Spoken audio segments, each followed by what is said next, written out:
Yo, I'm Kae Kurd, that's Marcus Bronzy. Yo. Examples in the building. We just had a little chat about him having a perfect life.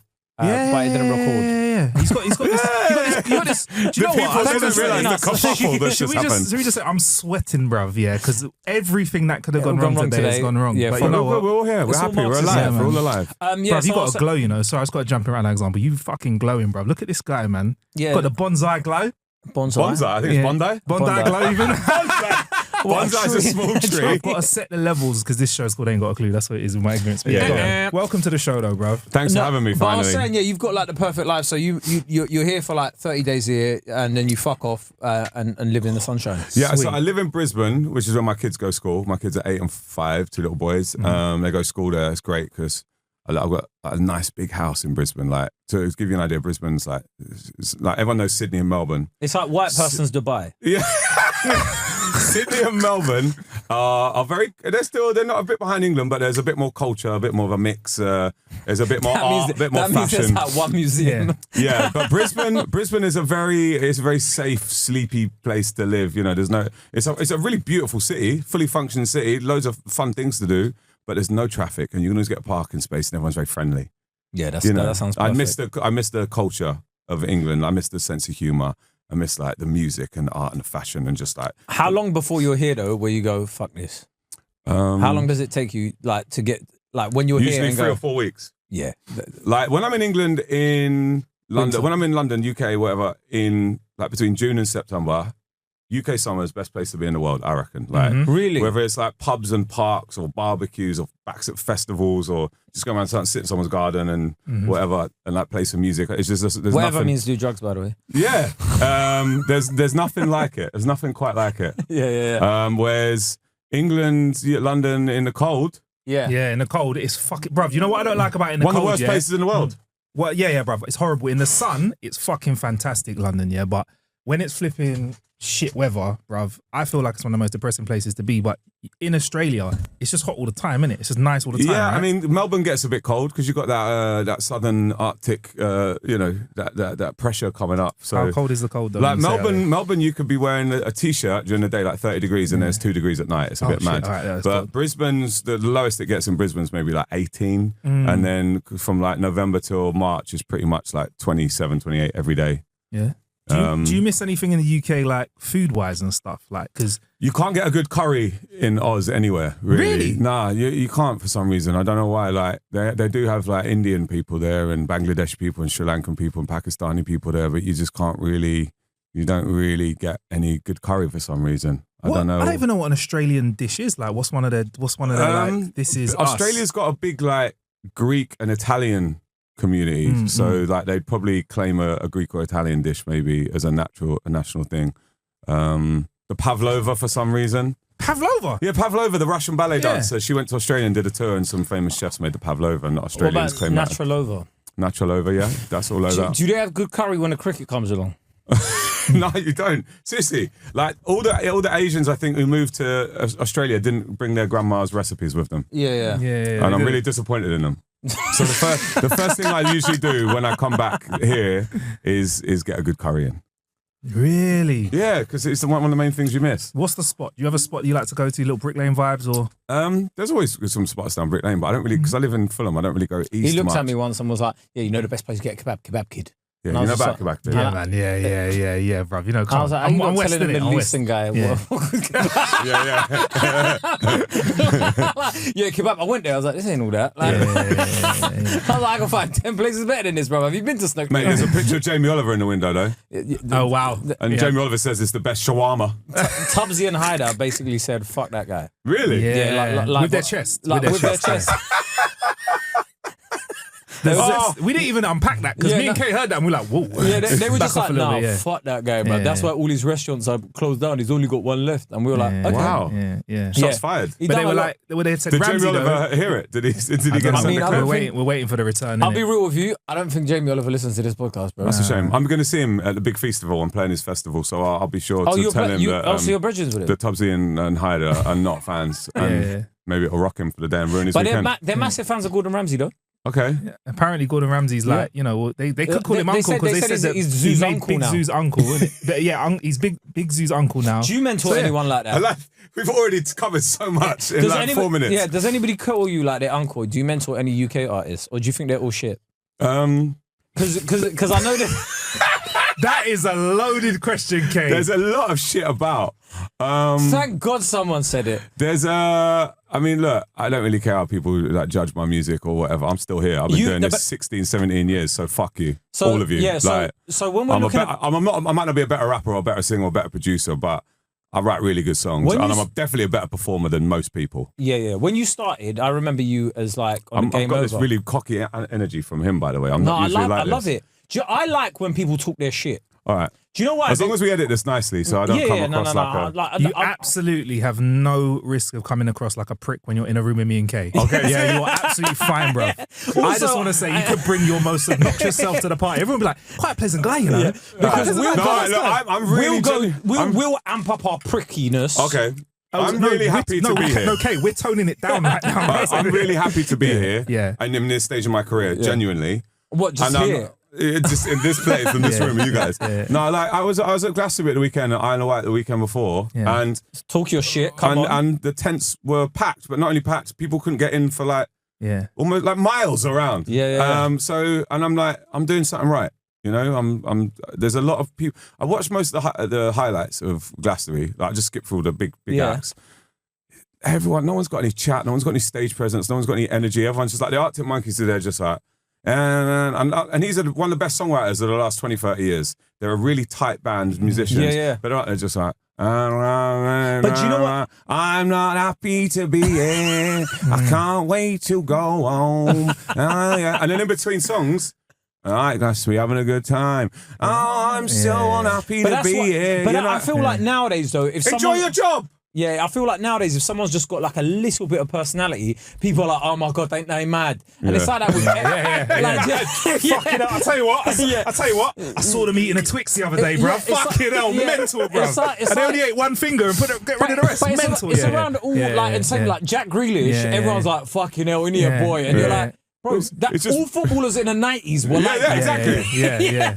He's only 10% Gascoigne. You know what I mean? He's about 20% Robbie Fowler. Exactly. And I'm like, everyone should just be lads. Like, no one's having it. Like, everyone's too safe. And like most acts, like I was watching Central C, and like the clarity which we performed was great because most. But you had a baby with him. Yeah, but forget that. A lot of rappers don't have the clarity or MCs. Like, but then there's like he's at one level, and then there's Stormzy. Stormzy's just like. The goat, man, like the energy from that guy, the clarity, the set. It's just non-stop good bangers. live as well. Lethal's good live. Lethal done a hamstring live, didn't he? Like Gets is amazing live. Yeah. But there's not many people coming through. Krept and Conan are good. DJ or MC or rapper who've got much energy and personality, even if their tunes are big. Everyone just seems to be on stage and just feel like they deserve to be there. And they're all just like trash as well. The American rappers, they're all like doing ad-libs over their own songs. They play the actual Spotify version of the song in their set and then just hype up on top of their own tracks.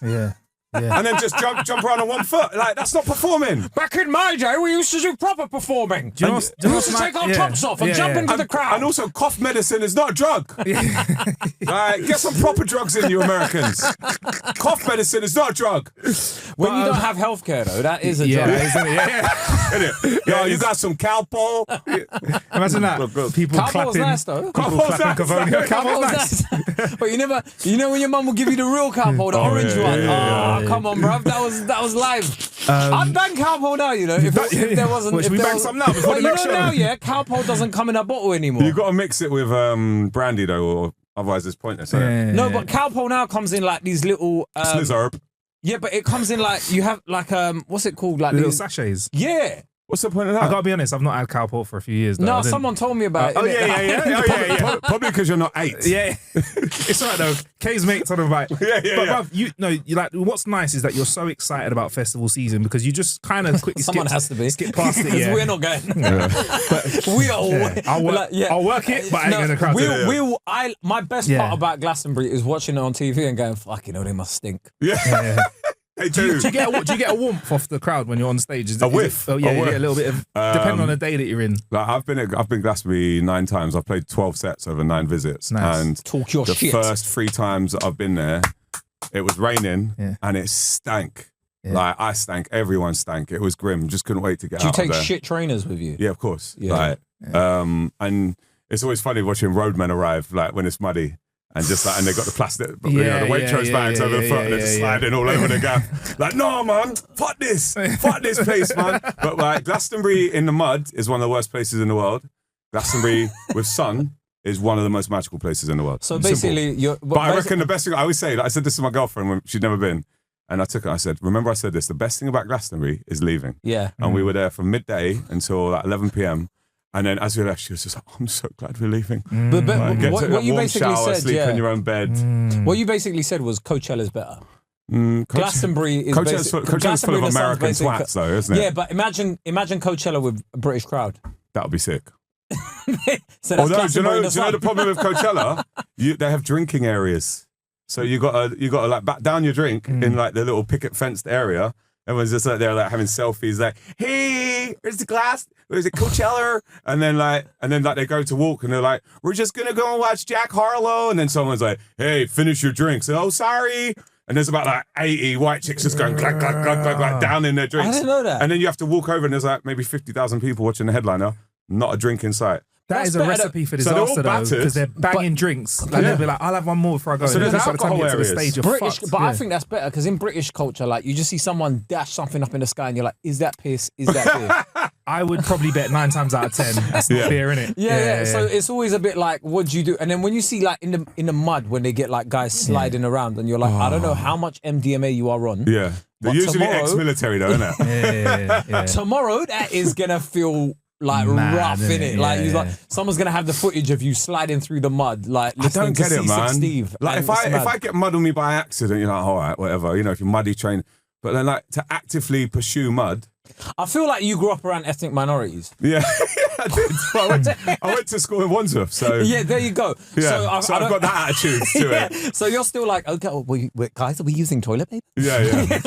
No, I Let's don't wash mind. our I don't asses. mind camping, but I'm still very like, you know, like even if I'm on a field with cows and there's a mark on my. No, man. No.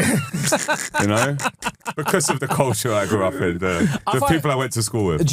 Has there ever been any moments? Because obviously you've grown up in, like you said, you weren't school in Wandsworth. Has there ever been any moments? Because now you've moved to Australia, where sometimes someone said something and you're like, "Oh, Do you know you were nice, but now you're racist." Yeah, That's do you know mad what? racist, yeah. Do you know what the weirdest thing is? Like, there's a generation a few years older than us. A few generations, they're all racist cunts.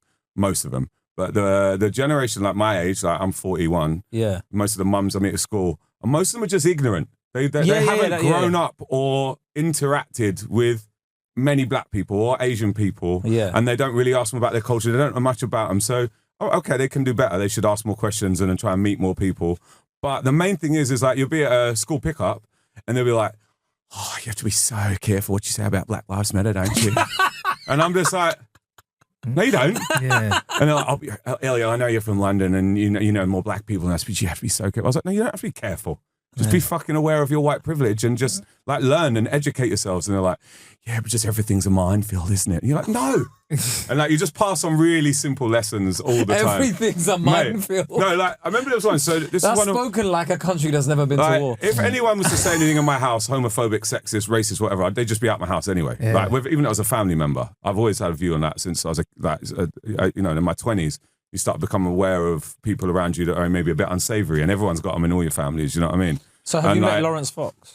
Yeah. No. So what I'm saying is, there would be something like there's a guy who I know is a big fan of NWA. He's about 34, Aussie guy. Lovely. And he was like, "Oh, mate, I can't wait one day to go like fancy dress. I'll go as Eazy-E." I was like, "You will not go as Eazy-E." What's their problem with blackface? Oh my God, yeah. But bear in mind, there's a yeah, white yeah. Australian guy who's gone to school with loads of white Australians, and there was probably one Chinese guy in the year. So, and he's probably called Chinese Phil or something. I don't know. Yeah. But I like, think they would have called him something. so, but then you stop and you're like, "You can't do that." And they're like, "But mate, I'm just showing them how much I love them." You're like, but black people have had black faces their whole life and have had to deal with all the things that come with that. You're putting on blackface for one night and like getting drunk and think it's fun. Oh yeah. but they still doesn't really click. Like Melbourne, there's like a big Sudanese community. And they call it Blacktown, innit? The area they live. So there is a place called Blacktown. Yeah, but like Dylan was saying, like he went to when he lived in Australia, he lived in a neighborhood called Blacktown, and he's like, that's where all the Sudanese guys lived as well. So it was just mad. Like is that? Hold on, what came first? Whenever I get in a taxi in Brisbane, if the driver happens to be African, and there's quite a lot of Nigerians and Sierra Leoneans there, and they find out you're from London, they always want to chat. Yeah. Because they've got friends or cousins or someone in London, and I think they feel like it's a safe place to go. And this person's from London, white guy's from London. He's going to want to talk about culture and home and differences, whereas they don't really get that with most Australians. And I think it's because most white Australians don't know what to ask.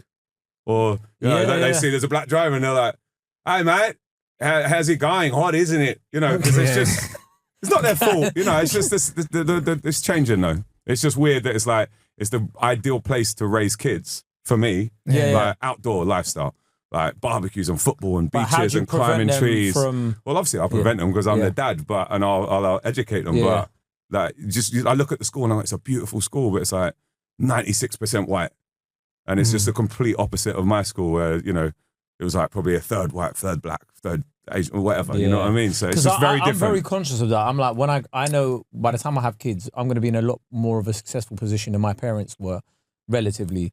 So how do I prevent my kids from being nerds? You mean from the privilege that will come from you being in a good place? Like if they because I know they'll my still kids, be related to you. Bro, I know my kids are gonna be like, oh no, I want to oat last. I'm like, bro, what are you talking about? Remember when Kevin J was here and his son was like, oh, I want a side salad. He's like, what do you mean? Yeah. He was saying his son was telling him like, I want a side salad. He's like, big man, what do you mean a side salad, bro? Like, do you know what? I still go to Pizza Express and I could be with like my friend or my girlfriend and go to order dessert. And my head instantly goes to, we can't have dessert. Because I remember when we were kids, my dad was like, we can't afford dessert. Like my dad would go, you're not having a dessert. To me and my sister, we'll get you a feast on the way home from the corner shop. Treat. We'll get you a cornetto. You can have a mullah. You can have a mullah light when we get it. So I still I go to people, I'm in Pizza Express. PTSD. And then like, someone goes to order dessert in my head, I go, rah, nah. Like, it's chocolate sundae. Dad said we couldn't have that. You know. That is funny. And we go Pizza Express once a month or maybe for someone's birthday. I'm surprised you still go Pizza Express. I thought you'd have like, I like the sourdough stuff, like the, with the burnt crust and all that, but Australia has really good pizza. They have really good food in Australia, generally speaking. The levels are high. You don't really get a greasy spoon cafe, which you miss. But there's something about Pizza Express is quite comforting and homely. It's not the best pizza. Prince Andrew's favourite. Is it? Yeah. Oh, saying. Are you fucking around? No, remember when he said like, oh. Remember when he said? Prince Andrew, yeah? Remember when he said he was on that interview, he was like, oh, it couldn't have been me because I was in a Pizza Express in Woking. And it was like that really jarred you, innit? Yeah. So why did his head go to that? What an alibi? That was too specific. You know what alibi? A Pizza Express in Woking. Like, that sounds too do you know what I mean? You know when you're like, who told you that there was a pizza? Like, first of all, I don't think any member of the royal family's ever tried dough balls from Pizza Express. Like that's like because you have to get your fingers dirty. Yeah, bro. Or Prince Andrew. Livid. But I just didn't believe it, innit? And then that's when he said he doesn't sweat, innit? He's like, oh, I've got this thing where I don't sweat. Clearly. I mean, if you're going to go into paedophilia as a career, then you don't want to sweat. I mean, allegedly. I knew he was getting that with a Pizza Express reference. No, but he said, so I'm surprised you go Pizza Express. I thought like, not often. I thought your palate would be like a lot more. Like, what's your best place to eat in London? Without giving, I mean, you're gonna give it. I like a Dishoom. Oh, okay. You're big on Indian. Fuck yeah, because he comes back here. What's your favorite? Oh, it all depends on the type. You know what? At the moment, I'm just into meats. So it's not the fanciest restaurant. Meats. I like a steak. I'll take a flat iron steak at the moment. At this time of year, it's not the bougiest place, but simple, have you ever been Blacklock? No. Blacklock's nice as well. Yeah. Blacklock is a steakhouse. Yeah, there's one in Shoreditch. But they're dessert, so I know you're like, don't worry, you're going to get a heart attack. It'll be my dad, basically. My dad was watching this, I was talking about desserts. Your dad will probably like this if you take your dad there, yeah? Because they have a white chocolate cheesecake, yeah? Ooh, I like a cheesecake. And they don't have a portion size. They basically just keep putting it on for you until you say stop. Yeah, so why do you want to have a lovely meal and then ruin it by stuffing yourself with cream cheese? Because at one point in your life, you were too poor to afford dessert. Okay. So now you're making up for it. You can make up for all the desserts at the same time. Right. Yeah, so you go there and then they keep going for it and they're like, are you sure? And then But then what would Smithy say about calorie intake? Like fuck a what? calorie deficit. You know what I mean? Actually, I'm big on calorie deficit. But he'd say, mate, you're out. Enjoy your fucking self. Oh yeah, he would actually. He'd probably use the C word as well. Yeah. Don't be a boring cunt. Don't be a boring cunt. Just fucking have a little bit of cocaine once a month. Yeah. I'm a PT. Yeah. So back in the day, before we got in the Colombian marching powder, that's how Yeah. But go there. You'd enjoy it. You'd see that. I mean, I like a steak. I like. I'm back. I'm here till September the 13th. But I've got 2 commutes back to Australia between them. I call them commutes because they are commutes. There's a proper pizza place. Go on. And we'll take you to a proper pizza place, and we'll take you to Blacklock. I know what proper food is. Well, I'm just talking about Pizza Express for comforting reasons. Yeah, but no, I don't think Pizza Express is the best pizza in the world. No, I know, but like I feel like I need Franco Manca's pretty decent. Yeah, okay, so you don't know good pizza. Go on then, what's good pizza? I'll take you. Where is it? There's one in Soho and there's one in Baker Street. What's it called? La Antica di Michele. I've heard of that. Di Pizzeria, Michele, yeah. That's the same. There's the same place as one in Naples. I've been to the one in Naples. Oh, you've been to that There original? There you go. I know. Redemption. Yeah. So I was just saying, Franco Manca's better than fucking Pizza Express. Yeah, it is. Pizza Express was just about my dad not buying dessert. Yeah. I'll be honest with you, like I'll be honest, like I like a stone baked pizza and that, but once in a while, bruv, I'll take a Papa John's deep dish, bruv. I'm hooked, you know. I like it, bruv, with a stuffed crust. I like a Domino's post What? So you still go to Papa John's even though he said the N word? What? Did he? Did you? Oh, fuck. Well, not anymore. It's Domino's then, isn't it? Do you know what the worst thing is? I like the Papa garlic John sauce. said the N word, and he was. man. I think it was well publicized, bro. Like he He was asleep that day. and he basically never even apologized for it. He was basically like, "It's what it's it Domino's. is." It's Domino's now, innit? But you know what? The worst thing is, I like the garlic Domino's- sauce. You can't get that anywhere else. And But that's if you only go at Papa John's. Domino's, I stopped going Domino's because I saw a TikTok of someone that used to work there, Oh no. and they were like, "There's rats in every one of them." He's like, "I've worked in Everyone. 3 different ones. There's rats in all of them." You know what though? To be fair, He that's might what just gives mean it the seasoning, staff. innit? I think he Yeah, means yeah. the staff. Mate, my favourite Domino's when they get the magic spray out, which you used to see when I was like 10, 15 years ago and everything. Yeah. And then you realise you get older, it's just olive oil in a can. Yeah. With a bit of garlic. Yeah. What was your? Because obviously you've lived a mad life, yeah. You've been on tour left, right, and centre. What was your biggest struggle meal? What do you mean? Like, you know, when like did you ever have like corned beef and rice? Like, were you that poor that you ever had like a shit meal like that? That was your go-to? So there was a time in about 2007, my mum, dad and sister had moved to Australia. I was meant to go with them, but I decided to stay. And then I moved in with my step-granddad. It was like 92, in like, as an ex-council house, but quite a nice house still in Fulham. And it hadn't been done up in 20 years. And I was in debt, but I was touring. I was on tour with the streets. I don't mean like a load of roadmen. I mean Big the up Mike band, Skinner. Mike Skinner, Mike Skinner, streets. yeah. Yeah. I like Mike Skinner. And I wasn't getting paid much. I think I had an advance that I was sort of dipping in and out of from the record label. And I was just like on super noodles and pasta and sauce quite a bit. You know, pasta and sauce? Mm-hmm. You know, if you put too much water in, it's not, you know, it's more like It becomes pasta and soup. Yeah. But you have to get it just right. Yeah. So you became an expert in that. And then I'd sometimes just eat like free blueberry Nutri-Grains for dinner. Them ones. Yeah. What's the biggest purchase you've made with all the touring money, apart from a house or a car? Like, I know we'll get onto the cars in a minute because you had a massive car collection. Yeah, I sold it all when I moved to Australia like 4 years ago. I had a Lamborghini Murcielago, McLaren 350 S. I had a Ferrari 355, Porsche Cayman GT4, and a Range Rover and a Jaguar F-Type. What was your favourite to drive? McLaren. I drove the McLaren nearly every day. Whippy, innit? It's so good. It's just like, it's so easy to drive. Yeah. It's like, Where did you keep all of these cars? Just I outside? had an underground car park in Wandsworth where I lived. I lived in like Oh. this penthouse, and then I had like 5 spaces downstairs, all underground, all secure. You have lived so many lives. And then I sold them all to buy my house in Australia. Yeah. So I moved from like a really nice 4-bedroom apartment with 4 balconies off each side and 4 bathrooms. It was me, my ex-wife, Erin, mother of my kids, and 2 little ones. And we went to Australia, and we was just like, Australia's banging. Like, we'd obviously been going back and forth, and she's from there. But we got back there, and we were just like, no, this is the life. So I sold this place in Wandsworth, and then like for like bought this like palace in Brisbane, like this unbelievably like architecturally beautiful house with a pool and sauna and 5 bedrooms and 5 bathrooms. You're the most humble guy I know that lives in a mansion like that. Are you done with the car You're stuff like now? one of the, I'm done with the car. Do you know what? You're one of the Because, only people I know that lives in a mansion like that. So Aussies don't. I mean, it's still like it's a massive house. I'll show you Yeah, pictures later, but it's like it's on a residential street. And my neighbours on this side are 2 meters away, and my neighbours that side What are are like they, 3 meters away. dentists and that? No, this side's owned by the church, so they're all actually quite nice. Like, they're all like renting people. They're all really sweet. Like one's an architect and one's a nurse, one's a delivery driver, and the other side's a family of 6 who all just are really noisy whenever the rugby league's on. The footy's on. Fucking get in, come around. So that's they're only noisy on like Tuesdays when there's a match. Yeah. But it's a wicked area. It feels like a nice family, like community. And I didn't want to live with like a big garden, a load of land, and not know my neighbours because it's like too different from growing up in London. Yeah, It'd be the complete opposite. But yeah, like in terms of big purchases, I've never bought diamonds and stuff apart from an engagement ring for my ex, and she's probably sold that now, and that's fine because we're still friends. But so you never made any outlandish purchases? I mean, in cars. I mean, bruv, I believe that list of cars was rather outlandish. Two of those cars I made money on: the Mercy and the Ferrari. I made money on, and then the Cayman GT4, like for like. The McLaren I lost shitloads because you paid like 185 grand for them, and then like 4 years later they're worth 80. Yeah.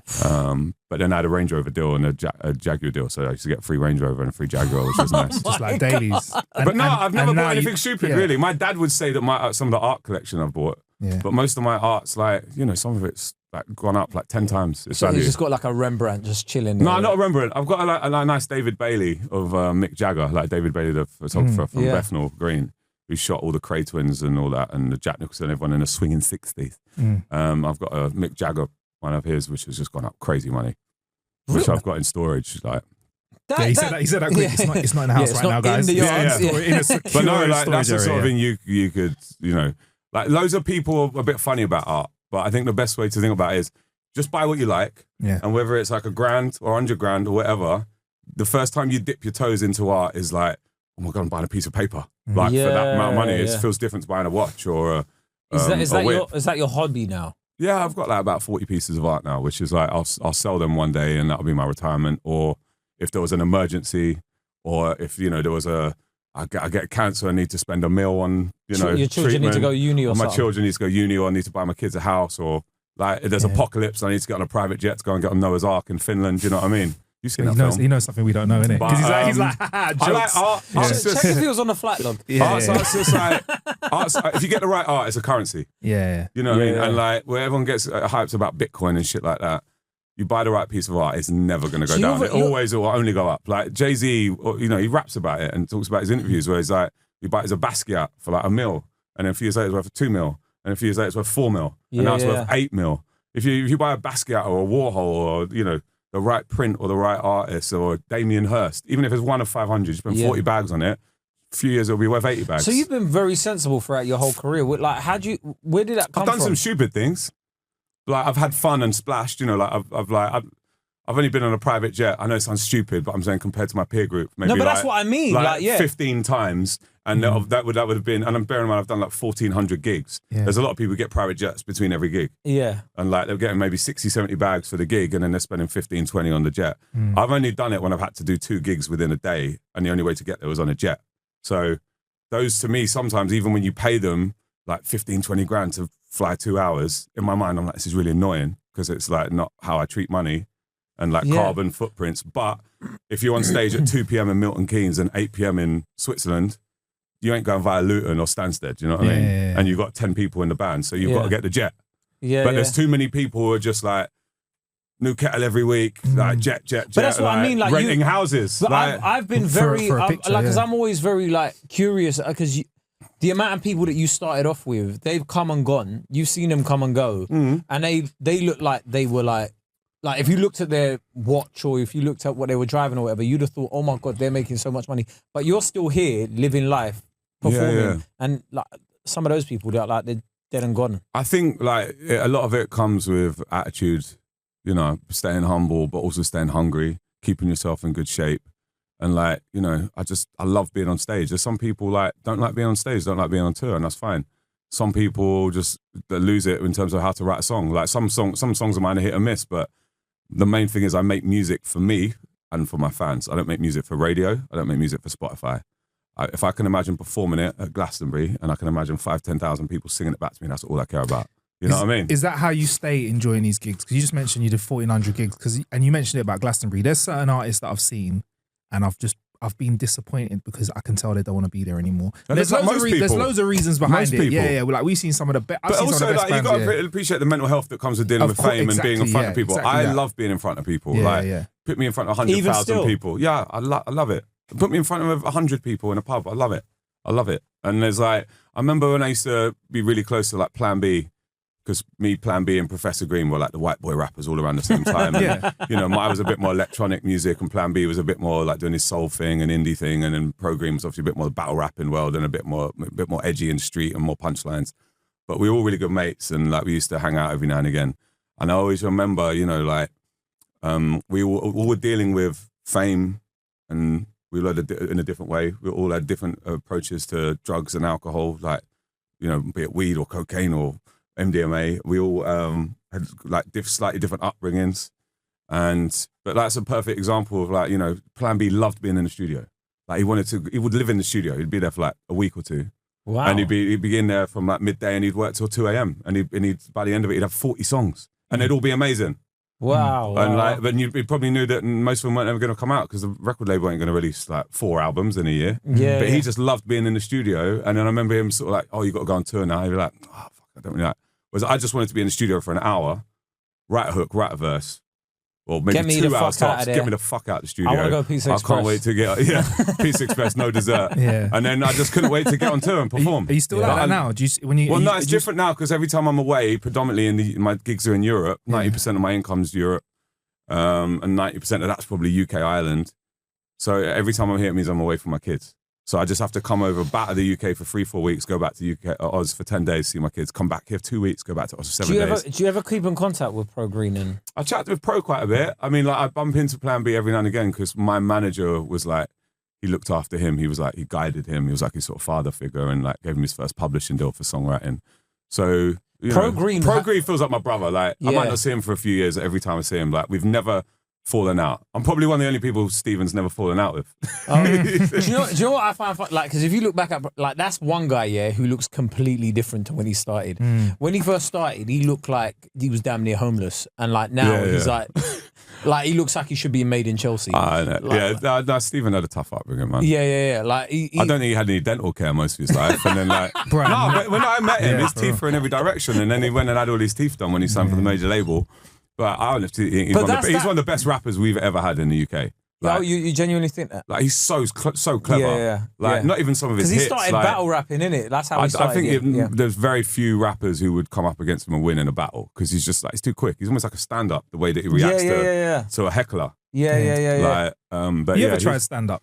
Yeah, I did about 20 gigs. Really? Yeah, back in 2005. First time I met him, he was like, yeah, I did stand-up. But I looked at the money and I was like, this is fucking shit. Do you remember saying that? Yeah. Mate, so check this. And then I was just like, yo, thanks for shitting on my dream. I was at the Q Awards. Maybe would you know the year? 2016, 2017? It was 2017. It was around that time. And I was sat with Sheeran. That's the only reason I was at the Q Awards because Sheeran invited me. And the table next to me was Liam Gallagher, and then Skeppy was over there, and then Storms was over there. And Skepta, this was when Skepta was releasing that album where he was like proper breaking through as like a rock star, you know what I mean? Like selling big numbers, and like he blew up, even though he'd been around for like 20 years. And Storms was just sort of coming through with like maybe the freestyles. Do you know what? I mean? I'll put up some of the stories from that night on the Patreon. Okay. Yeah, I'll put up some of the. I'm leaving the Roundhouse. Was it the Roundhouse? Yeah, the Camden Roundhouse. Yeah. I got Liam Gallagher's like, yeah, mate, calm down, we're having a little pop. Yeah, so, a couple of Swifties, he probably means that. So I was like, kind of want to go, and then Storm's is like, where you going? Come. We've got to go see Mo, innit? And then like we all bowled down to like Camden Lock or something. It was the stables. Yes. And there's about 200 people in there, 150 people, and he's the support act. Yeah. And Mo Gilligan's the headliner, and the back row was like Skepta, Stormzy, me, Jammer, maybe I don't know 2 or 3 other like MCs or DJs from like. It was a lot of Boy Better Know was there. Boy Better Know, a lot of Boy Better Know was there, and he was as we arrived, he was on. I was like, this guy's sick. I was like, I didn't see the guy that talk about shit that I know for And I knew who Mo was, but I didn't. No one really know. Like he was doing like 36-day tours. Shit. And then after the gig, we were all like having videos and drinks and stuff. Stormzy was pretty licked. I remember. Everyone was pretty bad. It was quite fun because we'd been at awards all day. Yeah, so like Mo had literally come from the awards. I think he was giving out an award and he came and he literally done a tour date. Right. That so it was fun. Like I was like, where did all these people turn I remember from Mo it? saying to me, he was like, because he was like, what are you saying, Storms? What are you saying, Skip? And he was like, what are you doing here? And I was just like, I'm just rolling with them, innit? I've been at awards. He was like, I didn't know you rolled with them. What's that I do today? And then he goes, I tell a joke about, like the fuck, when he does these gazes, he's white builders, like, all right, mate, yeah. He goes, for some reason, whenever I see white builders, like they're always listening to Example. So whenever he used to do a lot of his sketches on his Insta as he was blowing up, he'd always have like kickstarts or watch the song come up in the background. It's just like, do, do, do, do. What, babe, come up, like, and I was just like, that's my guy. It's funny looking back on those moments because it's just like that. Like at the time, I was like so new and stuff to it, so I was like, oh my days. How do I act, bruv? Yours seemed like really well rehearsed though. It was good. It was sharp. Yeah. No, but like as in you didn't seem as relaxed as you are now on stage. No, of course not. No. There wasn't at all. I knew he was going to be massive, Mo. Like you could just tell. It was just and like, he knew I'd be like lukewarm mid-tier. No, but you know what I loved about it? It reminded me of when I was a kid and I used to watch Lenny Henry. Yeah. And Lenny Henry was obviously doing a lot to appeal to a white audience and was very rarely allowed to do his stuff for black audiences. He's obviously later in life has been able to do that more and obviously talk about it more. But what I liked about Mo is he was doing stuff for everyone. Yeah. He's got star quality. Like, you know what I mean? It was very inclusive. He's got star quality. But it's like, I'm going to appeal to white people and take the piss out of you and you're going to laugh. But I'm also going to educate you on stuff that you not know about that you wouldn't know about how black people live and so on. And I was like, I hadn't really seen that before. And it wasn't too edgy or scary. It's quite a nuance to rinse somebody and have them enjoy it as well. But and I think that's the key. Like, if someone's rinsing me and I'm laughing as well, I think that's like some of the best comedy. But the thing is, Mo is an intensely likable person, right? And that stems from the fact that he's actually such a nice guy as well when you meet him. And he's intensely likable on stage. So everybody that sees him and watches him wants to be his mate. And you feel like his mate. Yeah, exactly. And there's that, even when I spent time with him off camera, because like when he was doing his show for Channel 4, he belled me and was like, we're putting a pilot together. So I just turned up and I knew it wasn't going to make it on TV, but I was like, I felt like I've been to school with him. And he was afterwards, and we did like something like some little carpool karaoke type piss take thing. And afterwards he was like, mate, I can't believe you come down and given me like half your day for my pilot. This ain't even going to be on TV. And I was like, bro, I feel like I went to school with you. That's the best thing I can say. He was like, It's but that's good. Like people remember. He still ain't invited me on his show yet. No, to be fair, he actually did, but I was in Australia and I went flying back for that. No offense. Australia's like I like my getting. I'm not getting 40 hours on a plane to be on his show. So bro, you're on this fitness thing now. I've noticed you've been on it for a while. Like you've really been hammering the fitness, bro. I've always been into fitness, but I would always do fitness in between getting messy at festivals. Yeah. I just pace myself and pick and choose moments. Like I did the first 6 gigs of this summer. I've done 9. I've got 22 to go. And the first 6 I did sober, pretty much, like maybe a beer on stage. Yeah. Oh, do you not touch a lot of that stuff now? No, I'm not, way more like, Glastonbury was a bit more leery, but I'm just looking after myself more. I just want to be alive to see my kids grow up. I want to be more present on stage as well. So yeah. And so I used to just train really hard, like 3 days a week, go to batter it, like just like bare reps CrossFit. And all that sort of style training. And now I just sort of go and it's a lot more slow and controlled. And I do a lot more conditioning, strengthening my knees and ankles. And at knees home, over toes guy. Yeah, he's wicked. And then I got a sauna and ice bath at home in Brisbane. Nice. In the So garage. ice So I bath do that. I do an ice bath every morning. Did you see the clip 5 degrees, 2 minutes. You know this is an ongoing thing with Kae, an ice bath, by the way. Wrong. Yeah, no, because you don't show the fact that you do ice baths, which I fucking respect. Because everyone else is like, you might as well be a vegan, innit? Yeah. I'm waiting for people to put that in their profile. That's how you know it. Ice bath. Hashtag ice bath. Like, I did my list of festivals at the bottom. It's like, I'll be using ice baths in between these festivals. Like you put it next to dietary requirements. I honestly, it's been life-changing for me. I went for a full body checkup about a month ago. And they said, have you been doing ice baths? No. Is that where the doctor... They do all sorts, mate. Did you get a prostate checked? Of course. I had prostate cancer a few years ago. I was going to say, all joking aside, get your shit checked out, innit? Mate, my doctor was like, he's looked after me for about 12 years, and he knows all the shit I've put in my body. Yeah, private guy, and he's really sweet. Has he even supplied some of the stuff that you need as well? That's a good doctor, innit? Because you don't want that shit. He said that like 10% of men between 30 and 50 go and get checkups. Like women, it's more like 60. But he was like, most men are discovering these things in their 50s and 60s, sometimes earlier, because they're just either too lazy or too scared to just go and take the kit off. And listen, I've had all the tests, and the guy, he basically said you're in better shape at 41 than you were at 31. Really? It was like your blood pressure, your heart rate, your thyroid, your testosterone, your lung capacity, everything's better. So he was like, you're aging backwards. So just whatever you're doing, keep going. I was like, ice baths and saunas, and even he was like, oh yeah, another ice bath, sauna guy. Yeah, but I do it every morning, and it's the dopamine levels go through the roof. Like, how long do you spend in it? Like it's usually 5 or 6 degrees, and I do 2 minutes in the morning. But I was watching this guy the other day, right? And that's his real shit. It's the science. Like you have some alcohol, and then like that first hit of alcohol, so you go up on the graph like that, right? Yeah. So sort of like your happiness levels and like your buzz. And then your brain's like, I need more alcohol, more alcohol. As every time you have more alcohol, you'll never reach that happiness point up there. Like, so the next pint down, you're there. Next pint down, you're there. Yeah. Next pint down to the point where you're absolutely battered, and then you go below where you started. Yeah. And that first hit lasts 15, 20 minutes. Cocaine's like 5 minutes. And then every hit after that, you're never going to reach that level there. Whereas you get in an ice bath, 0 degrees, 5 degrees, whatever, a minute, 2 minutes in the morning, dopamine through the roof, your happiness and that buzz up there 3 hours. Really? Caffeine, half an hour, alcohol, like 20 minutes, cocaine, 10 minutes. You never reach that there. And then so anybody with an addictive personality pretty much is going to get hooked on this shit. Yeah, of course. Which is me. Yeah. Are you sometimes double ice bathing then in a day, yeah? Like, so I'll do sauna and ice bath. It's like units. I'm just imagining units of alcohol you have, doctor. Yeah, well, you know. No, but I do. I get in there, even if I've had bad night's sleep, it clears hangovers. Okay. But the main thing is just like, I get in there at 5, 6 a.m. The kids are still upstairs on their iPads usually.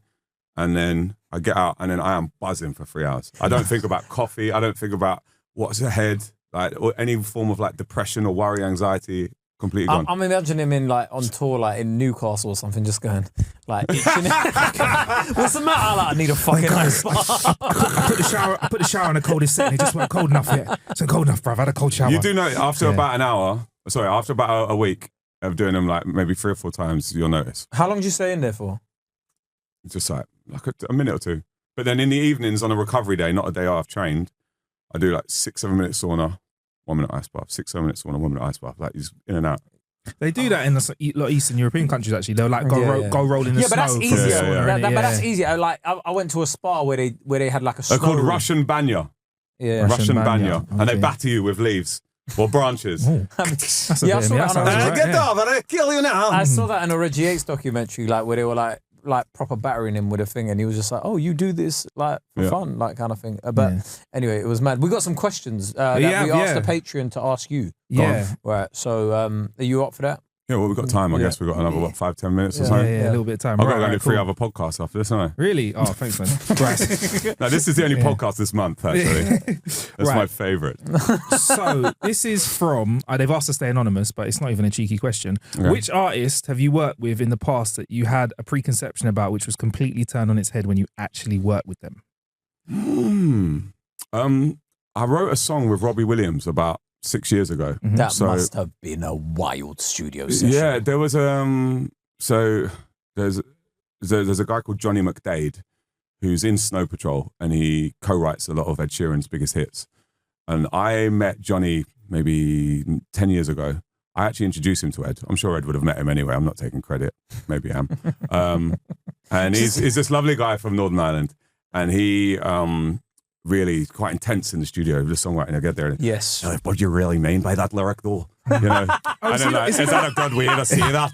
And you'll just be like, and I'll be like, but you get what I'm saying. What are you trying to say with that word there? You know, is there a better word we can use? He's unbelievable. Like, is he the guy that wrote Shape of You? Yeah, with Ed. Yeah. And he's like, Ed thinks he's amazing. He's like, if you've got good ideas, he refines them. Anyway. Yeah. He I wonder if was he does like, comedy. I might have a. Hey, he's like, Elliot, what are you doing tomorrow? Do you want to come and write a song with Robbie? Like, Robbie. And in my head, I'm just like, Robbie Savage? Yeah, Robbie Savage. And I was like, Robbie Williams. I was like, yeah, of course, why not? I mean, the song never came out, but it was an amazing experience. And like, did you do the rap for him on that song with? No, but I ended up doing. Yeah, we was there for about 7 hours. Like, stopped for a break, had food, had a few little live chats, and I was just like, he's a really deep, spiritual guy. Yeah. But. Complete, like, because I grew up with him just on TV and in all the papers. He's like, oh, he's shagging this bird, he's doing drugs with this person, he's in the charts. Bro, like, he was in a picture I saw just chatting to Tupac at an awards ceremony. Bro, people forget the fucking levels of take that. He was just Williams, like, man. he's at an awards ceremony in a smoking area. He's just chatting to Tupac. But he was a lovely guy. He's the perfect guy for that question. Like, and didn't really know what to expect. Thought he might be a bit of a dick. Like, thought he might be a bit arrogant. And I was just thought, this is a really lovely, deep. Well, he started human. Soccer Aid, didn't he? Yeah. Like, and I think a lot of people don't really. He's good. I think he's trying to maybe put right all the mad shit he did. I mean, why not? Well, he was just living though, innit? Nothing's just really living. come out about him bad. Like, as in, like, you know what? Like the he's amount just of a shit. cheeky robbo, isn't he? Yeah. But like, you heard some stuff about cheeky chappies that were like really bad, innit? Yeah. Like, that You're wasn't like, cheeky. that's not so cheeky. He was just a bit of a lad. Yeah. No, that's manslaughter. Do you know what I mean? Like, that's manslaughter. Yeah, do you know what I mean? We're like, you never heard that about him, innit? Like, No, that's good. Yeah, I like, agree. Like, even the people that were like proper clean cut, like fucking Cosby, like everyone was like, oh yeah, he's such a nice guy. And, Actual doctor, you know? Whereas I think like my man, like he was just sort of like, I think he was sort of just like, here's my shit out in the open, right? Yeah. Like, I'm shagging, I'm doing this, that, the other, bruv. Yeah, Just leave I me was alone, using innit? drugs Like, daily. Yeah, and then, exactly. And you're like, But are you going to sing along to Millennium? Yes. So fucking leave me alone, innit? You're going to sing to Angels, like rock DJ. Come on, man. Like, big tunes. Yeah.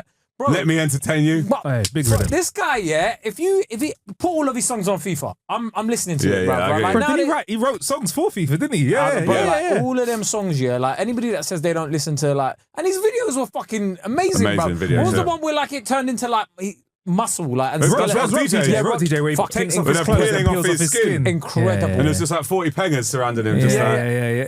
And he was just in the middle going. That was back in the day where you And he could. weren't even like ripped. He was just looked like, Yeah, he looked like your mate who plays Sunday League, That was innit? sick as well. Yeah, like, you know when there's some scores on Sunday League, that's Robbie there. But like he was just like, you don't really get artists like that now as well. Like I mean, like the closest people, obviously, like we saw what happened with Lewis Capaldi at the everybody's like all big on mental health and that. All these artists. Yeah, I mean it's good, but also you no, just be I like, want troubled human beings again, man. yeah. I feel I think Lewis is the right guy to be that troubled human being. No. But I miss when people are like, oh, he's bare fucked. Like because I was quite like that in my heyday. About 10 years ago, I was just on Twitter, just like gunning everyone and how just many coming number out of ones clubs. did you have? I had 2. Yeah, but there you go. Like it worked. Do you know what I mean? 6, like whereas 3, 2, 1, 1, 2, 2. Just so I don't forget. I miss Just when the top 10s, mind you. Won't go into the rest. Outside the top 10 don't count. I miss when I saw artists and you were like, oh man, he's such a troubled soul. Like I really do miss that. Like he's a nice person, but he shouts. And at his also, staff. but most of those guys who were troubled back in the 80s and 90s, the majority, if they're not dead, the majority of them are still around. They're looking back and they're going, yeah, it was just a stage of my life. I got on with it. Yeah. Mainly the Gallagher brothers, but now But everyone's for just example, like, everyone's just like, I need a year off. You're friends with Ed Sheeran, innit? Yeah. Right? And I think like Ed Sheeran just looks like the nicest guy ever, yeah? But I just want Ed to while out one day. He does. Yeah, and just like throw a chair at like through a bus or something. Like, do you know He what I does. mean? He just don't need to go public with it, does it? It No, keeps but it I all want private. it to be. I want to see him like like hardcore Holly or something like back in wrestling. Get a guitar, smash it over someone's head. Do you know what I mean? Like, have you seen what Ed Sheeran's done? Nah, like he just went wild. Someone said, Do you know what? If he did a guest spot on WWE, that would do mad numbers, bro. Because you just wouldn't expect it. Snoop Dogg, you expect him to turn up. Do you know what the maddest thing Ed Sheeran has done? Yeah. So recently he won that court case. Yeah. He went outside and got on top of a car and started singing. But the dents I was seeing on the roof of this car, Buy that car. He'll buy that car. I was like, imagine being the owner going, oh my God, that's so cool. Wait, motherfucker, that's my pickup truck. Yeah, you've just got out of court and you got another court case. Americans will sue you for anything, man. Bro, you think I want to sue him? I'll say I was in the car, bro. That guy looked at my coffee. I got He looked at my coffee. Yeah, I'll be like, I was in the car. I looked up at the car and got whiplash. That's what but it is. Robbie Williams is a fucking incredible answer. What was the other questions? We got loads, but I'm going to have to... Let's do quick fire then. Right, cool. Right, all right, here's one that's a bit cheeky. A shout out to Matthew Smith, who said, how do you feel about people asking you for pictures? And what was the most inconvenient time you were asked? A lady I worked with asked Elliot for a picture on High Street Ken, and he didn't look very impressed. I probably had the picture though anyway. Yeah, of course. I believe it's part of your job. Fucking grateful. I think it's part of your job. As soon as you get really famous and you got a following, it's part of your job, and just get on with it and be nice to people. The quickest way to deal with it is to just be aware when people are about to ask. Yeah, cool. Like almost speak for them. You want a picture? Cool. Yeah, what are you up to today? Great. Cool. Yeah, no, what's your name? Take the phone off them. You obviously know, like, even you have to Android. take the phone. That's the trick, innit? Androids, whatever. I even know they're weird things. And then, like, and then take it for them. And then if they're like, cool, we have it on it. No, we're having a group one. I don't know her. All right, you can airdrop it after I'm gone. I'm in a rush. Make it easy for them so they don't stutter and get anxious, and make it easy for yourself so you can get to where you're going. Absolutely. And I think it's part of your job. The thing that pisses me off is when people film me with my kids, or if they film me eating. Because I don't like the stuff with the kids is just really rude, and the stuff with the eating is just like, just wait for me to finish and ask for a picture. Like we got like, I'm in Wagamama's going like bear catsuit sauce, and then it's like I'm the other side like. Fucking hell, example was in Wagamama eating katsu curry for dessert. The best one is when you like, and it's happened a few times, is when like something you see someone and I'll be like, you got a sixth sense for it, and I was like, there's a fucking idiot over there filming me, like in Nottingham Nando's or something. And then as you leave, they go, hey, example, mate, can I have a quick photo of it? Yeah, it's all right. And I'm like, yeah. And then like, I get the camera, and then I'm like, you were filming me eating, innit? And like, no. I'm like, look at it. Why are you filming me eating? I'm just going to delete this, and then we'll have a photo. And he's like, all right, yeah. So I'm delete, and I'm going, recently deleted, delete again. Right, let's have the selfie. And you're like, bro, what are all these dick pics? Right. Hey, let me just airdrop that still. It's looking kind of gnarly still. Like, all right, keep your phone, mate. What's the next one? No, but I got a question on top of that. Where is just 100% no for a picture? Because I feel like when you're with your toilet, when you're with your kids, where's just because I think people need to. No one's really asked me in a toilet. Like people do come up sometimes and breathing down your neck. Like I've been at like Wembley, watching AJ, and someone's just coming up and they're like, as soon as you get out of the toilet, can I have a photo, please? And you're like, fucking hell. And they usually gacked out their mind because the boxing fan, innit? Mate, I'll photo in a minute. You're fucking amazing when the big kick starts again. I love all that. I used to build houses to that. Isn't it? So many bricks out. Anyway, we've got another question. It's a repeat question. They know they're repeating the question, but they said, I've asked Marcus and Kae this and previous guests this. What do you daydream about? What's I daydream about? Brother. Don't say ice baths. Ice baths, I don't know, man. I like hammocks. Okay. It's often like imagine I wanted to be in a hammock. That weightlessness of being in a hammock. I love a hammock. Well, I've got a question. Where's the best place you've been on holiday? Because I know you've done mad holidays, man. Bora Bora. Okay. Damn, so you fly to, I went Australia, New Zealand, and then you fly to Tahiti, cross the international date line. So you land that morning. What is the international date line? Where the day finishes and the day starts. Yeah, well, so it makes sense. Say it's midnight, and then you cross on the plane, and then you cross midnight, and then as you land there, it's the start of that day back there. Oh, wow. So you go back a day. Yeah, so you fly on Monday night and you land on Monday morning. Time travel. Jesus. Yeah. So that's the international dateline businesses, man. And then from Tahiti, you get a seaplane over to Bora Bora. Unbelievable. It's like an atoll, which is a volcano where it's sort of like come up and created a natural barrier reef around the island, all volcanic. So it's all like, it's like jet skis, swimming with sharks, swimming with turtles, climb the volcano, best food in the world, like paradise. Looks like Moana. You know when you see Moana, and you're just like, I'd love to live there. It's like Moana's real. It's like untouched, isn't it? They say the beach is unbelievable. Like it's not overpopulated. It's just like you're in paradise, like 30 degrees every day. And we had one of those because I was on my honeymoon. Ooh. We had a glass bottom a villa on stilts, and you get out of bed in the morning and there's sharks swimming under your bed, and then you have like a private butler and your own floating pool, and then you get off it, like get a jet ski and then jet ski round to breakfast, and then they take your jet ski and park your jet ski. That's rude. That was like, what kind of stuff were you asking your butler for? I was just Can you clean this cum up?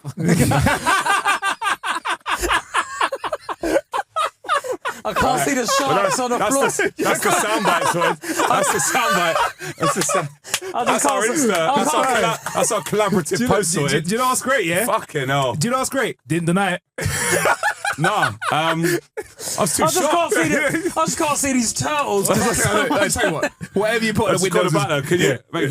Can you call a water ambulance? I've just twisted my ankle on the cummy floor, on the jizzy floor. That didn't happen, but it could have very nearly happened. It's honeymoon, wasn't it? Yeah. That's what I said it. Yeah, Back in the days of love. If you're not doing that on your honeymoon, then jizzing on the floor? No, it's going in the wrong place. You want to get it? You want to get it in the other? You want to get it on the shark? Go out on the balcony and aim for the shark. Come on a shark's face. God, this podcast has just gone through the roof.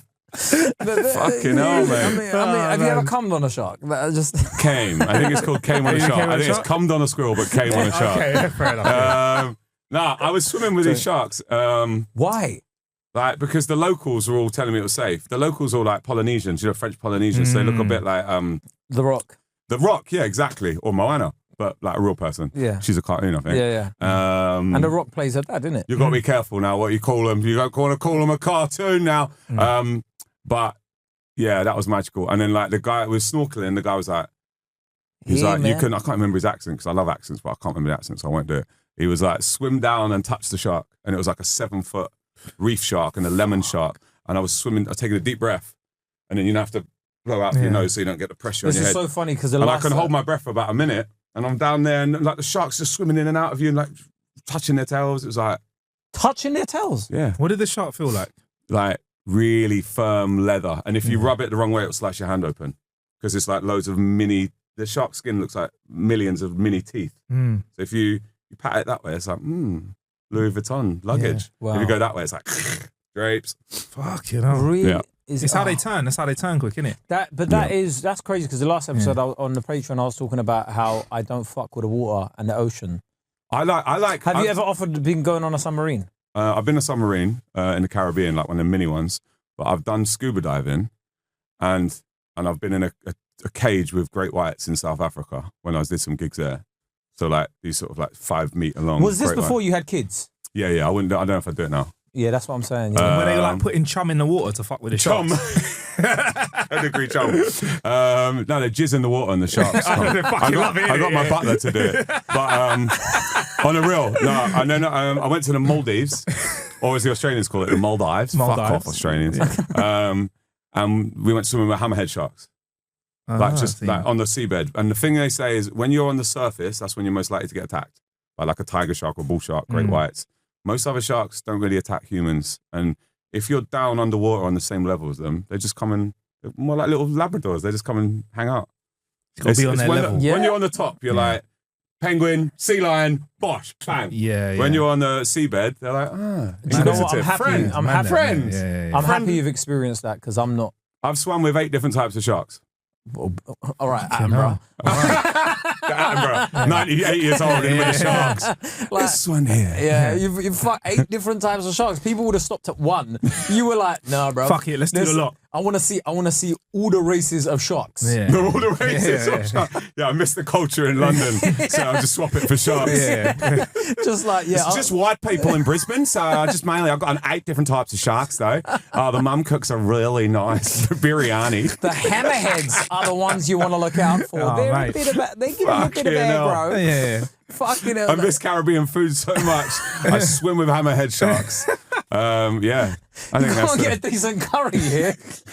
Fucking go for the sharks. Wow. I think on that note. Yeah, on that note. Man. Wow, 59 minutes, 38 seconds. Yeah. Listen. So I've got to go and help my neighbour move. And I'm worried he's dead. This has been an absolute pleasure, man. Thank you so much for coming. He's not dead. Yeah, thank you so much for coming. You messaged me and I was like, out of the blue, and I was like, fucking hell, like, Example wants to come on a podcast. And, and Marcus was like, yeah, bring him on, bro. You've had a bigger guest than me.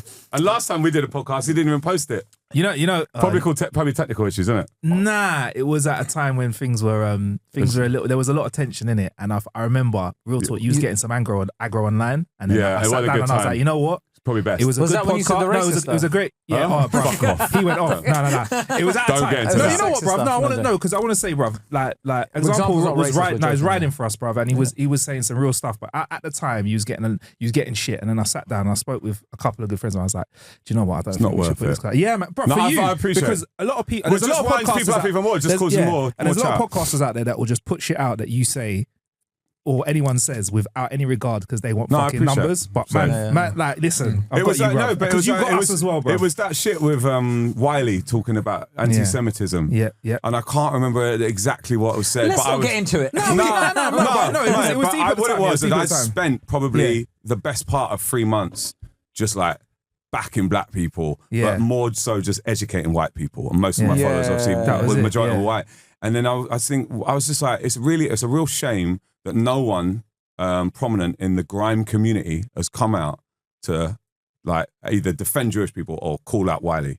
And they just, loads of people took that as, why aren't black people disowning Wiley or standing up for, and I didn't mean black people, I meant grime community. Because like, as far as I'm concerned, if I'm talking about grime community, it's like, all right, majority of MCs are black, but it's just not a white, But you were black or talking an Asian about thing. socks. I'm just talking about, that's a massive industry. No one's calling out Wiley. Yes. And then I it was think a at the heated t- debate, and I was like, fucking, last week I'm arguing with racist white people, and this week I'm arguing with black people about Jewish people, and I was just like, Just stay off Twitter. yeah. So I had a year and a half off Twitter. Yeah, I just tweet But about say Love for- Island. Big I up. appreciate just tweet that. about Love Island. Because it's Cool. what we got into, but at Yeah. that time, if that had come out, it probably just would have spiraled out of, Yeah, and like I would have said, had no, without naming names, there's people out there that would love to put that shit out and just fucking throw some petrol on the fire. Yeah, but yeah. I ain't about that life. Bro. Yeah.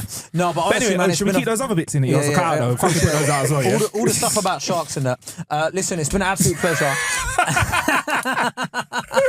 example hates sharks. Yeah. Example hates white The sharks. shark community, bro. They're gonna be there. Shark Yeah. community.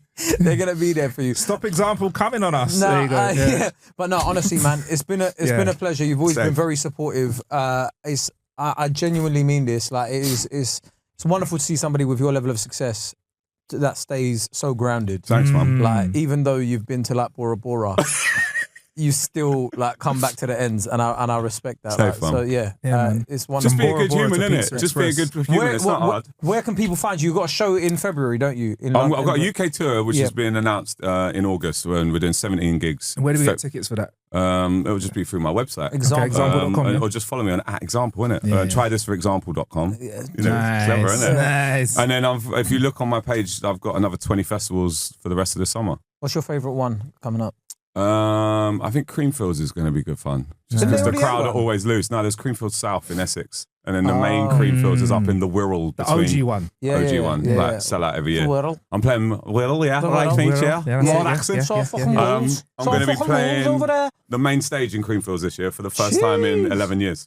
Heavy. The careers have been like all over there. Yeah, it Nice. don't matter though, bro. Like the Yeah, beat kick if I'm starts here again. another 10 years, that's all that matters, isn't it? What's your quick fire and then we'll fuck off. What's your favourite song you've ever done? It's slowly becoming Kickstarts. Kickstarts is like, Yeah, here we go. Chase the Way You come on. Kiss Me was number 1. Kickstarts was number 3. But Kickstarts seems to be like That's you, bruv. That's my calling card. That's you, yeah. Fam. yeah. Everyone yeah. seems The to pick that pioneer one. of talking singing. Yeah. Yeah. Yeah. In a bit later. All right, say.